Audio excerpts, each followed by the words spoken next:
मेरे दुनिया में वो भी इन दिनों करते थे। और चुनाव जो चल रहे था कर्नाटका के अंदर, और जो हम लोग सुन रहे हैं, जब भारत जोड़ो यात्रा आई थी राहुल गांधी जी की, तभी में आया था। इतनी करप्ट गवर्नमेंट आज़ादी के बाद में कभी नहीं आई कर्नाटक के अंदर। और आज भी पूरे देश के अंदर आप कहीं चले जाइएगा, करप्शन तो छोटा मोटा सब जगह होता है, पर 40% नाम हो जाए गवर्नमेंट का खुद का, ऐसा ही पहला राज्य है देश के अंदर जहाँ पर ये हालात बने हुए हैं। मैनिफेस्टो बनाया है वो झूठ का पुरंदा है, क्योंकि ये खाली वादे करने वाले निभाते नहीं है। वादे कहते यूपी के अंदर, गोवा के अंदर गैस सिलेंडर फ्री देंगे, वहाँ दिए नहीं। अभी मैंने 3 का वादा कर लिया, 2 का वादा वहाँ कहते यूपी में और गोवा में पूरी दिवाली दे देंगे, हम गैस सिलेंडर दे देंगे। इनके वादों पर अब कर्नाटक की जनता विश्वास नहीं करती। मेरा खुद का आने का विशेष मकसद ये भी है, हमने जो प्रयोग किए राजस्थान के अंदर उसकी चर्चा पूरे देश के अंदर, जो देश में कहीं नहीं है कुछ काम हमने वो किए हैं जो कि एक उदाहरण बन गए हैं। हम चाहते हैं कि वो हमारे जो काम है उसको पूरे देश में हर राज्य में लागू करना चाहिए। वक्त आ गया है। जो ओपीएस है, देश में बहस चली हुई है अभी। ओपीएस कर्मचारियों के लिए एक सिक्योरिटी है लाइफ की ओल्ड एज के अंदर, जो देना सरकार करते ही बनता है। नंबर 1 जो देश में कहीं नहीं है, 2-3 राज्यों ने किया है। नंबर 2 राइट टू हेल्थ, हमने कानून बना दिया है। देश में पहला राज्य राजस्थान है जहाँ पर राइट टू हेल्थ का कानून बन गया है। जैसे डॉक्टर मनमोहन सिंह जी ने, सोनिया गांधी जी ने कानून बनाए थे RTI, RTE, right to education, NREGA Mahatma Gandhi के नाम से, और फूड सिक्योरिटी एक्ट, 2 रुपये किलो गेहूँ, 3 रुपये किलो चावल। 4 कानून आज़ादी के बाद में पार्लियामेंट में कानून बना के दिया गया अधिकार देशवासियों को। उसी प्रकार से हमारी मांग प्रधानमंत्री से है, पूरे देशवासियों को हेल्थ जो है, हेल्थ इतना महंगा हो गया है, इतना कॉस्टली है इलाज कराना लोगों के लिए। आप खुद अंदाज कर सकते हो कितना कॉस्टली इलाज है। घर बिक जाते लोगों के, ऑर्नामेंट बिक जाते हैं इलाज करवाने के लिए। हमने पूरा फ्री कर दिया। 25 लाख तक का बीमा, 25 लाख तक का बीमा इंश्योरेंस, 10 लाख का दुर्घटना बीमा उसके अंदर, और तमाम महिलाओं को बनाया हमने हेड, हर परिवार के मुखिया को। उसको हम लोग 3 साल के लिए इंटरनेट सेवाएं फ्री, मोबाइल स्मार्टफोन दे रहे हैं।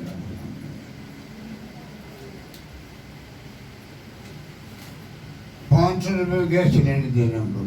जो योजना बनाई थी गरीबों के लिए प्रधानमंत्री जी ने, वो सिलेंडर खरीद नहीं पा रहे हैं, उनके लिए हम लोगों ने अभी किया है 500 रुपये गैस सिलेंडर मिलेंगे, 1 महीने में 1 सिलेंडर मिलेगा। बाकी हम लोगों ने बिजली के अंदर भी 100 यूनिट फ्री करी है, किसानों को 2000 यूनिट फ्री करी है। शहरों में जो हम लोगों ने नरेगा की तरह शहरों में योजना शुरू कर दी 125 दिन के लिए।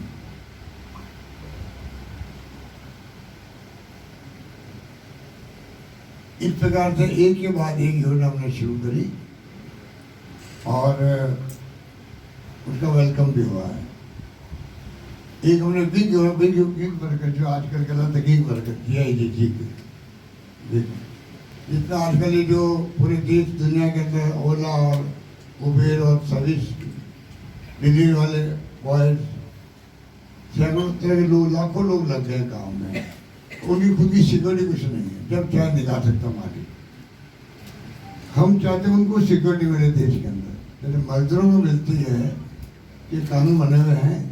गिग वर्कर को मिले जो टैक्सी चलाता है, ये लोग लोन लेके टैक्सी लगा देते अपने वहाँ पर, और वो घाटे में चला जाता है।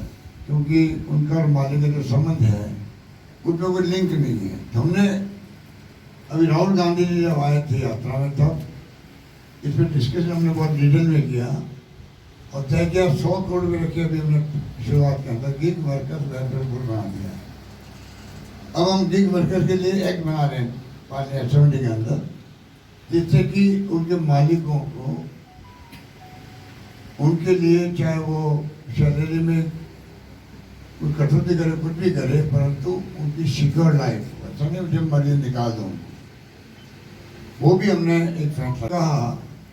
मैंने सुना कर्नाटक में काफ़ी गाय मरी है, पशु मरे हैं लंबी रोग से। हमने रास्ता में 40,000 रुपये पर काउ देने का तय किया है जो गाय मर गए उनको। अभी सुप्रीम कोर्ट ने कहा जो पशु मर गए हैं देश के अंदर उनको कुछ मुआवजा मिलना चाहिए। हमने गायों का इंश्योरेंस कर दिया है, मनुष्यों का 25 लाख का, गायों के 40,000 का इंश्योरेंस कर दिया। इस प्रकार के नवाचार किए हैं राजस्थान के अंदर। अब मैं देख रहा हूँ जो बीजेपी ने कल मैनिफेस्टो जारी किया उसमें मैंने देखा कि उन्होंने वेलफेयर की बात करी। हम उनको पूछना चाहते हैं आप यकीन क्यों करेंगे लोग, आपने जब से आप आए हो आप किसानों की आमदनी दुगनी कर देंगे, 2 करोड़ लोगों को रोजगार देंगे। आपके कर्नाटक में तो मैंने कहीं आगे देखे नहीं कितनी नौकरी मिली लोगों को, हो सकता है आप पहले लोग आप लोगों को मालूम होगा। हमने लगभग 3 लाख से अधिक नौकरी दे रहे हैं, सरकारी नौकरी राजस्थान दे रहे हैं। महंगाई मुद्दा बहुत बड़ा है। जो यात्रा भारतीय रोड यात्रा का मुद्दा क्या था? महंगाई नंबर 1, बेरोजगारी नंबर 2, नॉन वायलेंस नंबर 3 और नंबर 4 गरीब अमीर की खाई जो है वो बढ़नी नहीं चाहिए। 4 मुद्दे राहुल गांधी जी ने उठाए थे। चारों का जवाब देने की बजाय विपक्षी पार्टी के नेता को मुद्दे उठाता है, सत्ता में जो पार्टी होती है उसको उसका विश्लेषण करना चाहिए।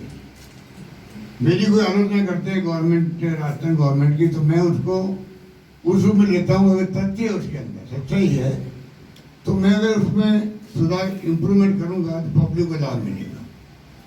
ये सरकार ये ऐसी आ गई है देश के अंदर जिसको परवाह नहीं है लोग क्या कहेंगे।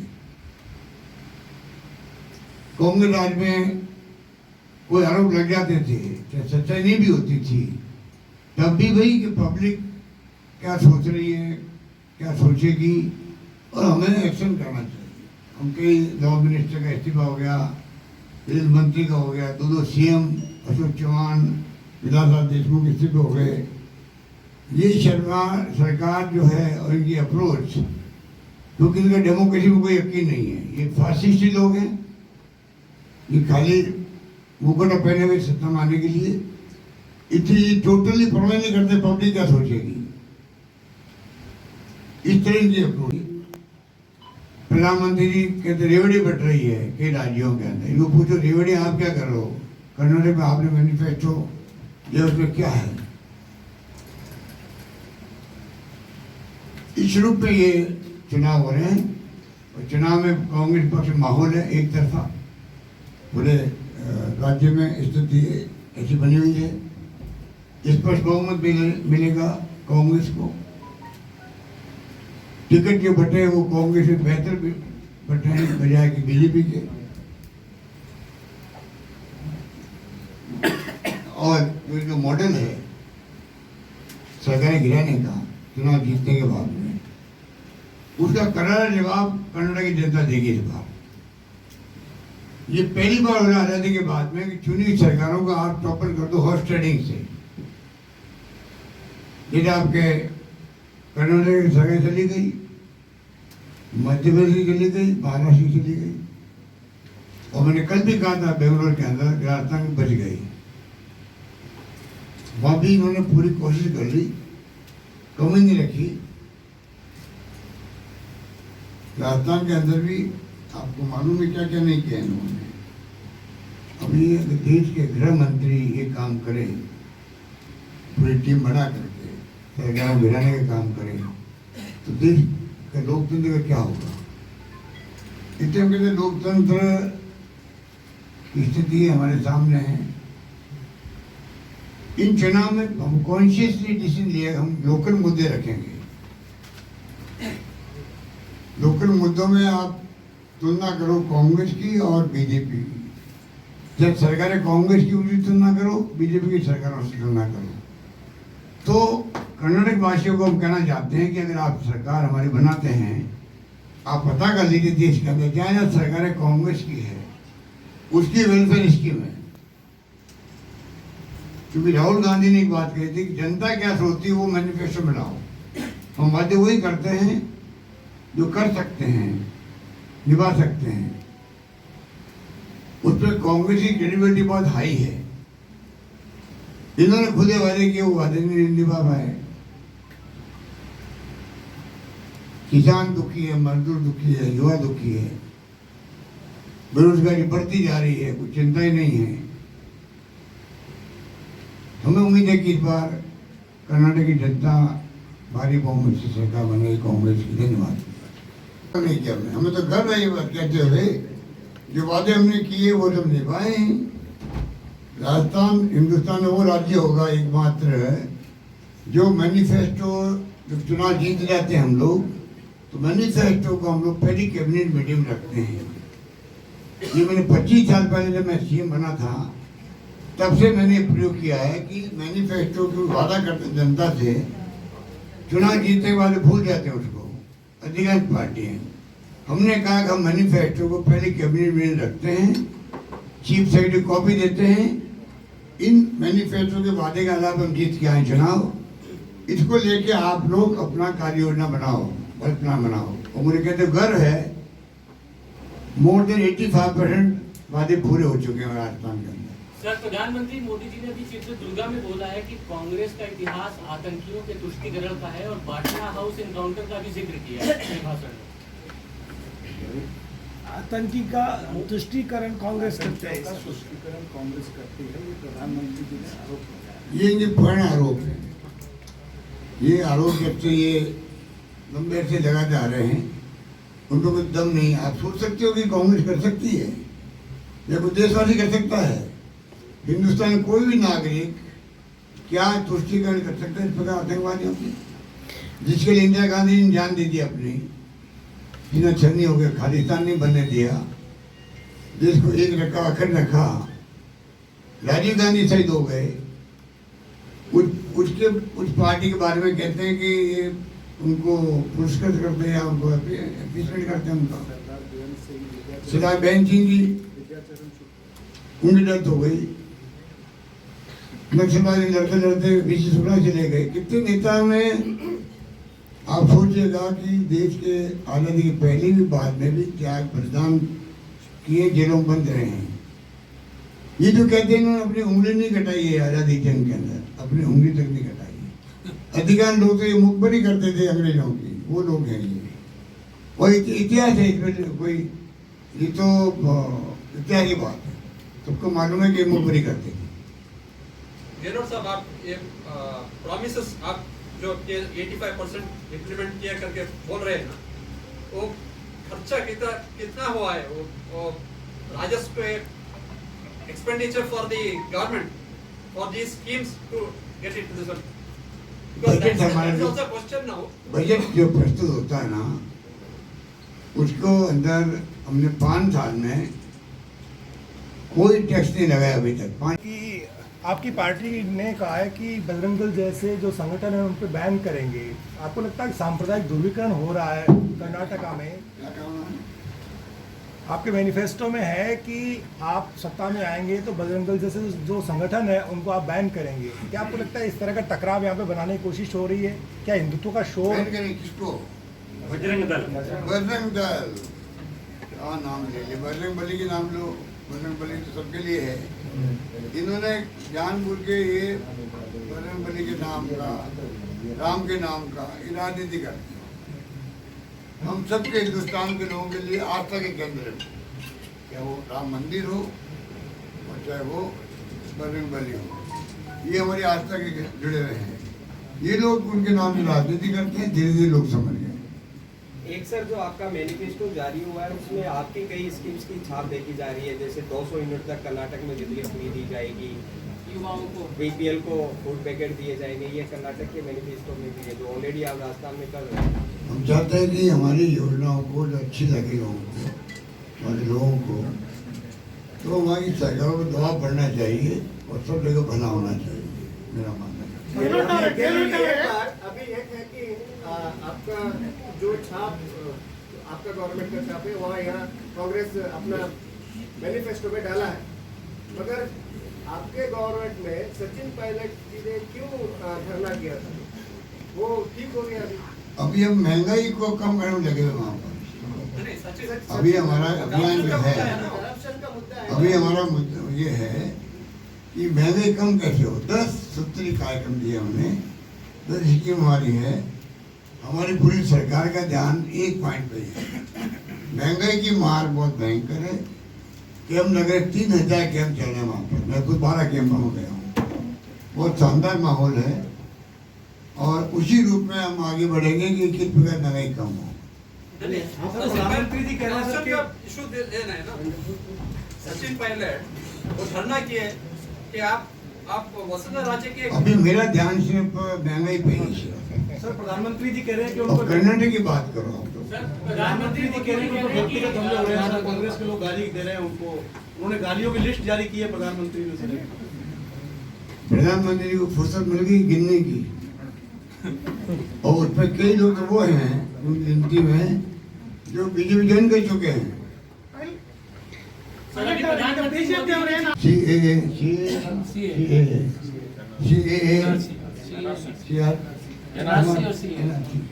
ये तमाम बातें वो कर रहे हैं क्योंकि देश को भ्रमित कर रहे हैं तो।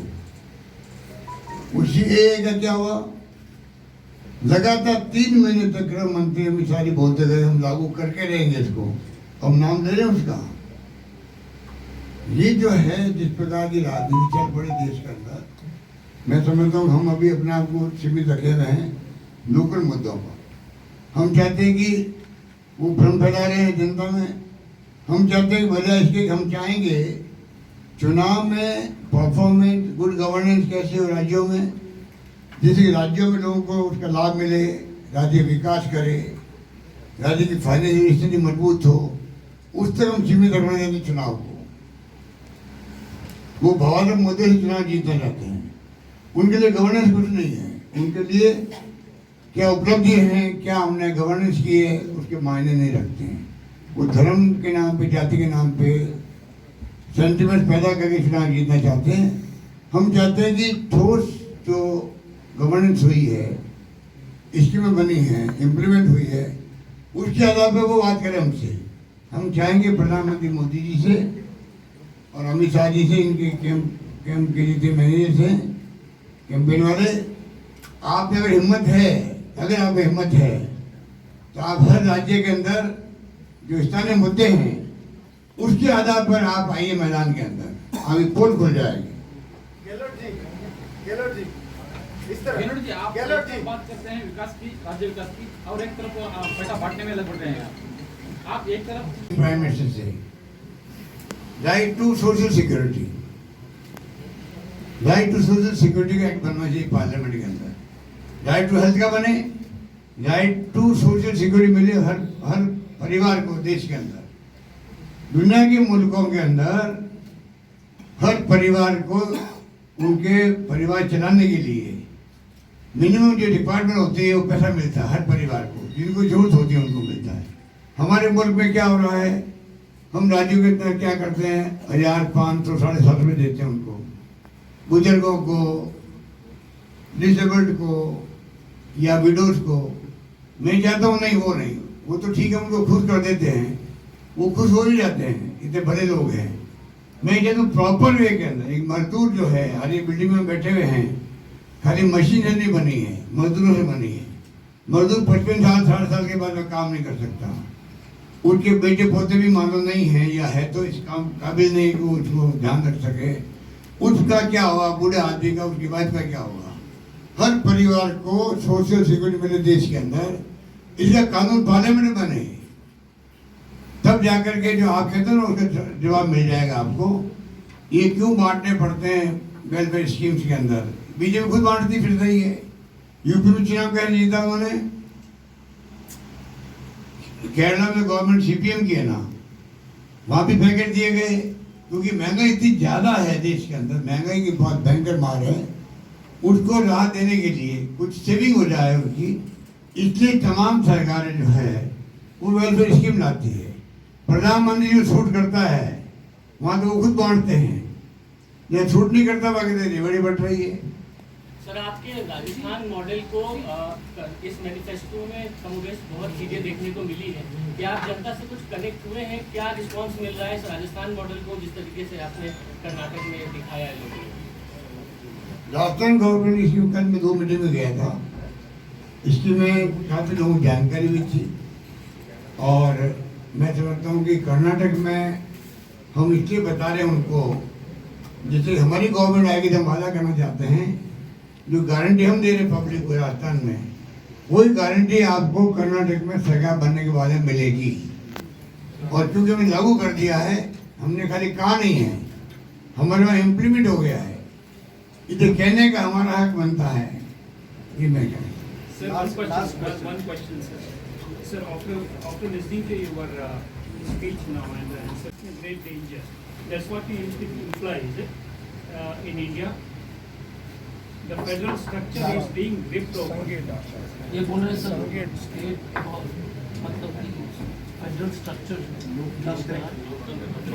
फेडरल स्ट्रक्चर उसको जो कमजोर करके संघीय ढांचा को आपके भाषण सुनने के बाद लग रहा है कि जैसे कि संघीय ढांचा कमजोर हो बीजेपी। बिल्कुल आपका एसेसमेंट बिल्कुल ठीक है कि जो हालात देश में है, देश की दिशा में जा रहा है, नोबडी नोज किस दिशा में जाएगा किसी को नहीं मालूम है। जिस प्रकार के हालात है देश के अंदर, एक पत्रकार, एक साहित्यकार, एक लेखक जेल में बैठे हुए हैं क्योंकि सरकार की उन्होंने आलोचना कर दी है। अरे लोकतंत्र में तो आलोचना को भी वेलकम करते हैं। इस शासन के अंदर ये टॉलरेट नहीं कर पा रहे हैं क्रिटिसिज्म को, आलोचना को। इस कारण तकलीफ हो रही है देश के अंदर कि लोकतंत्र खुद कमजोर हो रहा है, संविधान की धज्जियां उड़ रही है। उनसे ध्यान भटकाने के लिए मोदी जी और ये लोग जो है ये ऐसी ऐसी बातें बोलते हैं भावना के साथ में, अपना नैरेटिव चेंज करने के लिए और डाइवर्ट करने के लिए, ध्यान भटकाने के लिए। तो जनता धीरे धीरे समझ जाएगी। कब तक ये भटकाएंगे, भ्रमित करेंगे लोगों को, लोग समझ जाएंगे। धन्यवाद।